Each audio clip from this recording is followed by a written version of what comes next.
Star online astro TV உன்னை சுற்றி நடக்கும் சம்பவங்களை உற்றுப்பார். நீ யார் என்று உனக்கு தெரியும்.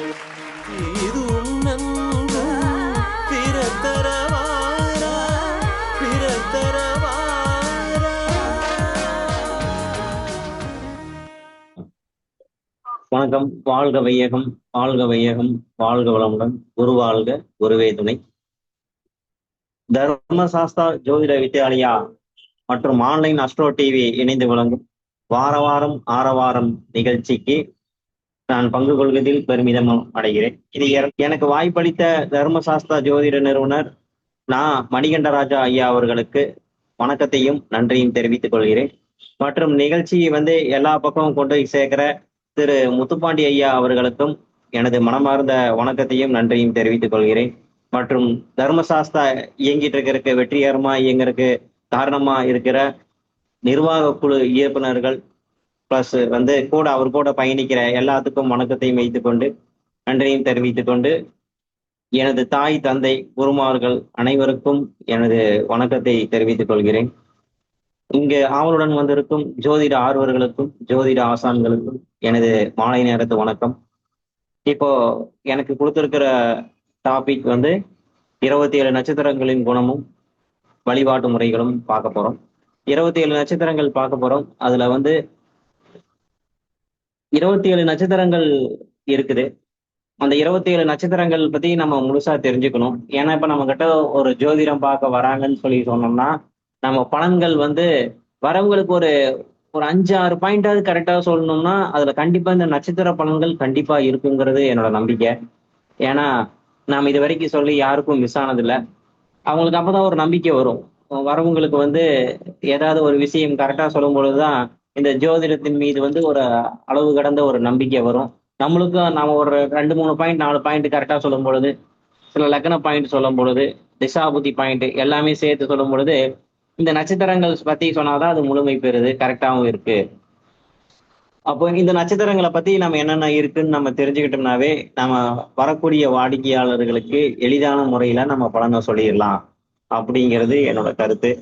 இது முழுசா தெரிஞ்சுக்கிட்டீங்கன்னா நீங்களுக்கு ஒரு 2 பாயிண்ட் சொன்னாலும் கரெக்டா இருக்கும் அப்படிங்கிற ஒரு நம்பிக்கை எனக்கு இருக்கு. இது 11வது நட்சத்திரமான பூரம். பூர நட்சத்திரத்தை பத்தி பார்ப்போம். 11வது நட்சத்திரம் பூர நட்சத்திரம் ஆண்டாள் நாச்சியார் அவதரிச்ச நட்சத்திரமாக இருக்கிறது.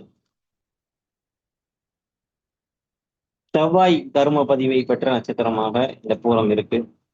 இதனுடைய கணம் மனுஷம், விருச்சம் பலா, பெண் கழுகு, பச்சியில பெண் கழுகு, அதே மாதிரி நாடியில பித்த நாடி. ஆண்டாள் நாச்சியார் அவதரிச்ச நட்சத்திரம் பூரம். அதனால பூர நட்சத்திரனால ஆண்டாள் நாச்சியார் வழிபாடு பண்ணா கண்டிப்பா நல்லது. பூரத்து பெண்கள் தேரில் போவார். பூர்வீக சொத்துல கண்டிப்பா பிரச்சனைகள் இருக்கும். இவங்களுக்கு இருதார அமைப்புங்கிறது கண்டிப்பா இருக்கும். இந்த ஃபேமிலியில யாருக்காவது அவங்க அப்பா வர்க்கத்துல இருதார அமைப்புங்கிறது தந்தை வர்க்கத்துல இருக்கும். பெண்களாக இருந்தால் பூரங்கம் நட்சத்திரம் சுக்கிரனோட நட்சத்திரமா இருக்கனால அலங்கார பிரியை, நல்லா தன்னை அலங்காரம் பண்ணிக்கிறதுல அழகுபடுத்திக்கிறதுலையும் கெட்டிக்காரத்தனமா இருப்பாங்க. இவங்களுக்கும் வயிறு சார்ந்த பிரச்சனைகள் இருக்கும். ஏதாவது சாப்பிட்டோடனே பாத்ரூம் போற பழக்கத்தை ஏற்படுத்தி கொள்வார்கள். சேர்த்து வைக்கிற குணம் அதிகமா இருக்கும். மக்கள் தொடர்பு, சுற்றுலாத்துறை இதெல்லாமே இவங்களுக்கு ஒத்து வரும். மக்கள் அன்றாடம் உபயோகக்கூடிய பொருட்கள் சம்பந்தமான தொழில்கள் எல்லாமே இவங்களுக்கு இருக்கும். பூர நட்சத்திரம் 1ஆம் பாதம் நேர்மையா நடந்துக்குவாங்க.